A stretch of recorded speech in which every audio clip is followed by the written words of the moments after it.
What is going on, everybody? Welcome back to the channel. Aftersound here, bringing you Splinterlands content every single day. We also stream right here on this channel as well as on Twitch, so make sure you come by and say hello.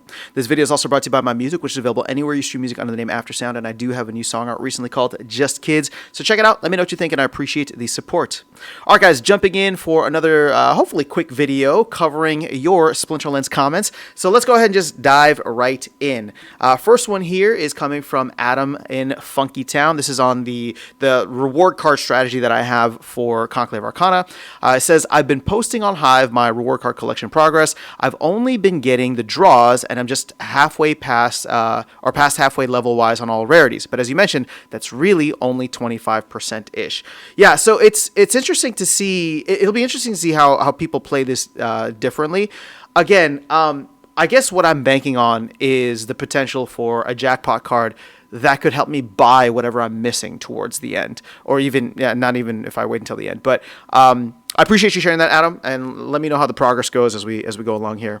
OFG plays game says, "Wow, botting your responses now. LOL, keep it the videos." Yeah, I don't know, man. It's so funny that it gives me look. I could even look, not quite LOL, but thanks for watching. It's giving me all of these like canned responses here. So maybe I'll just use those and I'll just say them out loud. I'm just reading a teleprompter at this point. All right, so Josh on the Cinder video says, when I first read your title, or Cinder being accepted for the Wild Pass, when I first read your title, I thought this is exactly what I was afraid of with Cinder, but the more I thought about it, the more I'd be okay with it. As card values rise, the cost of Cinder does too, so eventually we hit a tipping point where using DEC would be cheaper than using Cinder once we eat through enough card supply. I hate losing DEC sinks, but wouldn't mind this. So, I'm in the same boat as you. I don't like getting rid of DEC sinks, but the only reason that I'm okay with this, and I think this is the reason that you're coming around, is that DEC and cards that can be burned for DEC are intrinsically linked, right? And so, in a way, what we could do is not just protect DEC, which is it's failed at being protected, right? Like look at where it's trading right now, and look at it goes through its boom and bust cycles. But in a way, because of the constant demand for the Wild Pass, we could actually have we could be able to defend the burn value for cards, which I think is just as important too, right? So in a way, like, again, they're tied together. So finding use cases for this stuff, especially for people who maybe burned a lot of extra Cinder that they're not going to have any uses for now, I think would be valuable. But glad that you came around to the idea too. Hopefully the team does. All right, so Luke Vincent says, what is that website you use to look at price history? So this is for land. Okay, you know what? I should have just responded via thing, but it's going to be land.spl-stats.com. And you know what? Let me do that actually for you here. So you'll get this both. So land.spl-stats.com. Hopefully that works for you there. Yeah, that looks right. All right, so Keeg says, the aura gating the epic and legendary is also why Iron and Stone hasn't gone up as much. I'm crafting them as a resource as the resources come through. Well, also, so yes, that's a good point that aura has been gating them. But I mean, I've seen them both pass the 50% mark, right? The thing is, when I did the initial analysis for how much land, many resources were going to be burned, the percentages of stone and iron was never going to be that high. So I don't know if it's just like a lack of desire for the cards or just what it is, but hopefully, if buildings are the next thing, and we are going to see some stuff happen ideally within the next 2 to 3 months, then we shouldn't be too worried about that. What the pick says, loot chest is the best.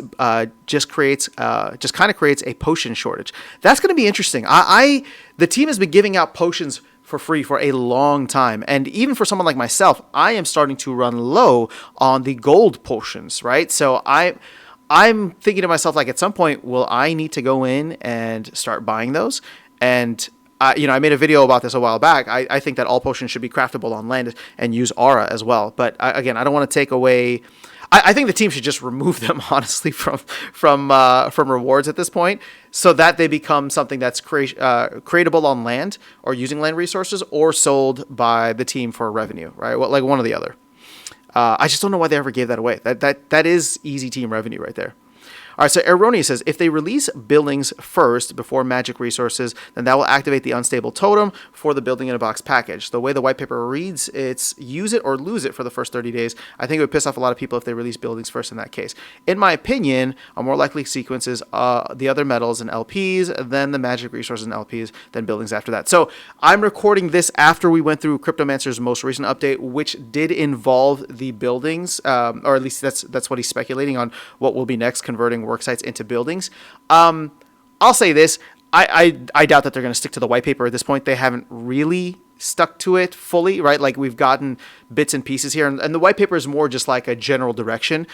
I don't think that they would ever create a scenario in which the unstable totem goes live before it actually has any real benefits. So as long as they like create it and you can do land stuff without activating the unstable totem, or they talk about the unstable totem as something that can be activated in the future, I don't think it's going to be a real issue, but I understand where you're coming from. So Mammoth says, I always started with the ultimate chest, but for the first time, I think I'm going to run out of potions. Oh, this is the second one talking about potions. This is crazy. Okay, cool. I think that the team is going to have to address that at some point, hopefully in a good way. But again, oh man, I really don't want Cryptomancer to have any more side quests, so we'll see. All right, Killian's Wrath says, and this is a land resources video, so this game is reminding me of all those Facebook games that stayed in beta forever. I think the game developers of Facebook, did that for legal reasons. We can always say Splinterlands has been here for 7 years, but the opposite can be said that we are in 7 years development without a polished game, and it wasn't like they didn't have the resources in the past to make it happen.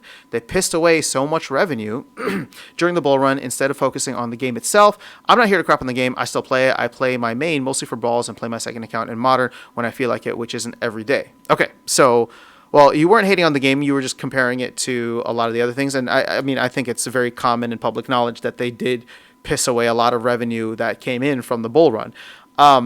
Again, like that was a different time and era. I think we can kind of chunk out the different eras that we've had. Obviously, Matt coming in as CEO has been a very different one, and I think the trend has been something that's been mostly positive for a lot of people. Yeah, we've lost a lot of folks, but I think the people who are here are like really diehard fans and believers now, and the more that we get that understand the vision that Matt and Dave and the team are trying to push now for the long term, I think is going to be beneficial, right?